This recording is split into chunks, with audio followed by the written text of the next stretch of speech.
Chika ni Vice ganda, Kim Pao, bet na bet, love na love isa't isa.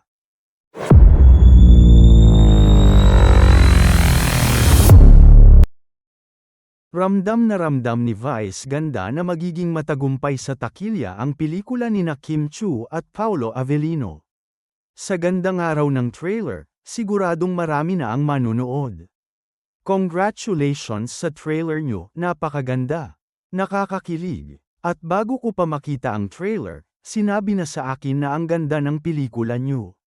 Nakakakilig. Damang-dama raw talaga na bet nyo ang isa't isa. Ha ha ha ha. Tukso ni Vice ganda. Kung sabagay, halos lahat ng mga tao sa paligid ni Kim at Paolo ay nagsasabing ramdam nila na love nila ang isa't isa. Na sila nga talaga, ha? At syempre, emotional si Kim sa chika na yun ni Vice, na kung sabagay, humamig na agad ng milyones ang views ng My Love Will Make You Disappear, ha? Siya nga pala, sa chikahan kay Direk Lino Cayetano, nasabi niya na bagamat hindi suportado ni Senador Alan Peter Cayetano ang kandidatura niya bilang kongresista ng Distrito 1 ng Taguig, Pateros, may mga artista naman na ngayon pa lang ay nag-i-express na ng suporta sa kanya. Nabanggit nga ni Direk Lino na sina Kim, Paolo at Ian Veneracion, na mga kaibigan niya, na nagsabing gusto nilang tumulong sa kanya.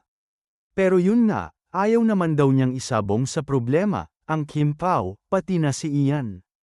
Pero bongga ang Kim Pao, ha? Marunong silang tumano ng utang na loob, na handa silang magbigay ng oras para sa kanilang kaibigan. Samantala, nagpasalamat si Serena, anak ni Jong Hilario, kay Kim Chiu matapos siyang makatanggap ng dollhouse mula sa aktres.